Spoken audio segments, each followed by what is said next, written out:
Olá, sejam muito bem-vindos. Se você está aí focado nos estudos para concurso, já sabe que licitação é um tema que não dá para ignorar, né? Então, fica aqui com a gente, porque hoje vamos desvendar um ponto super importante da nova lei. Ah, e não esquece de seguir a gente lá no Instagram, no @focado em prefeitura, e também dá uma olhada no nosso canal do YouTube para mais conteúdo. Então, vamos lá. O nosso tema de hoje é a obrigatoriedade de licitar. A gente sempre ouve que licitar é a regra, né? E é mesmo, é um dos pilares da administração pública para garantir que tudo seja feito com transparência e isonomia. Só que a nova lei trouxe alguns detalhes bem específicos sobre quem exatamente tem que seguir esse processo. E entender direitinho essa diferença, olha, faz toda a diferença na hora da prova. A grande questão que fica é essa, né? Afinal, quais são as entidades públicas que realmente são obrigadas a licitar? A lei é bem clara quanto a isso, não deixa muita margem para dúvida. Então, vamos dar uma olhada no que ela diz passo a passo. Ok, vamos direto ao ponto. O artigo 1º da lei já define a regra geral. Quem está nesse barco? Bom, as administrações públicas diretas, ou seja, União, estados e municípios. E também as autarquias e fundações. E aqui tem um detalhe que às vezes pega o pessoal de surpresa. Até os poderes legislativo e judiciário precisam licitar. Claro, isso quando eles estão exercendo uma função administrativa, tipo comprando material de escritório. Além deles, a lei ainda inclui os fundos especiais e qualquer outra entidade que seja controlada pela administração pública. A ideia, claramente, é ter um controle bem amplo sobre como o dinheiro público é gasto. Beleza, já sabemos quem tem que licitar. Mas e quem é que toca o processo lá dentro? A lei também responde isso direitinho, definindo os responsáveis. E as figuras principais são o agente de contratação e a comissão. A figura central, o protagonista, digamos assim, é o agente de contratação. Pensa nele como o maestro do processo. É um servidor, efetivo ou um empregado público que é escolhido para tomar as decisões, acompanhar tudo de perto e fazer o processo andar, desde o comecinho até a homologação final. É uma baita responsabilidade, né? Tudo para garantir que o processo seja o mais correto possível. Agora, atenção aqui. A lei é inteligente. Ela sabe que uma coisa é comprar caneta, outra coisa é contratar um serviço de engenharia super complexo. Então, para essas compras mais rotineiras, o processo é um. Mas, quando a gente está falando de bens ou serviços que são considerados especiais, que pedem um conhecimento técnico maior, aí a estrutura de responsabilidade muda um pouco.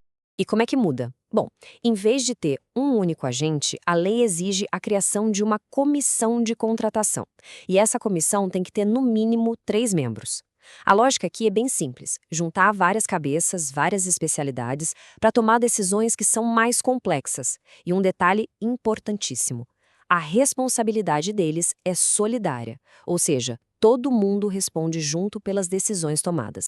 E já que a gente está falando de responsabilidade, a lei também traz uma proteção importante para essas pessoas. A advocacia pública pode defender os agentes que atuam no processo. Isso é para que eles possam trabalhar e tomar decisões sem aquele medo de sofrer uma perseguição injusta, sabe? Só que, claro, essa proteção tem um limite muito claro, que é o dolo.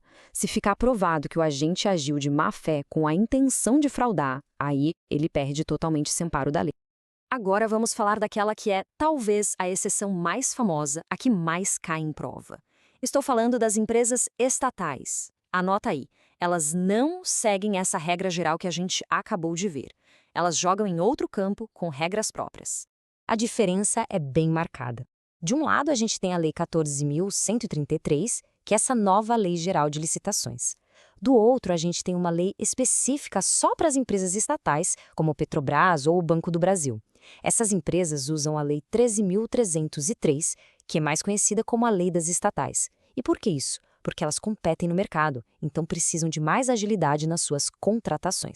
Bom, além das estatais, que são a grande exceção, existem outros casinhos específicos que merecem a nossa atenção.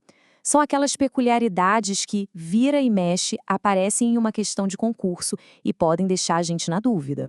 Pensa, por exemplo, nas contratações feitas lá no exterior. Uma embaixada, um consulado, como é que fica? Aqui a lei é bem flexível. Ela diz que o processo tem que se adaptar às regras e aos costumes daquele país. Mas, ao mesmo tempo, não pode abandonar os princípios básicos da nossa lei, como tratar todo mundo igual e sempre buscar a melhor proposta para a administração. É um equilíbrio interessante. E aqui vai outra pergunta que sempre aparece: E os conselhos de classe?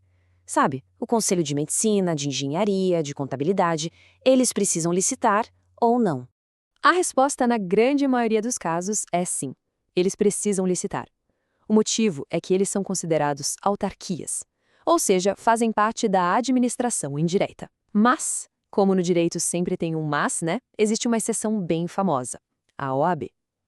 A Ordem dos Advogados do Brasil, por uma decisão lá do STF, é considerada uma entidade com um status diferente e, por isso, não precisa seguir as regras de licitação. Para a gente fechar essa parte dos casos específicos, vamos falar rapidinho sobre convênios? Sabe quando dois órgãos públicos se juntam, ou um órgão público e uma entidade privada, para alcançar um objetivo em comum? A pergunta é: precisa de licitação para firmar esse convênio? E a resposta é não. E a lógica por trás disso é super importante para entender o direito administrativo. Pensa assim: num contrato normal, os interesses são opostos, certo? Um quer vender, o outro quer comprar. Já no convênio, os interesses são os mesmos, são convergentes. Todo mundo está trabalhando junto para um objetivo em comum. É uma relação de cooperação e não de competição. Por isso, não faz sentido ter uma licitação. Entender bem esses pontos sobre a obrigatoriedade de licitar, com certeza, é um grande diferencial nos seus estudos. Se você gostou e quer mais dicas diretas ao ponto como essa, não deixa de seguir a gente lá no Instagram, @focado em prefeitura.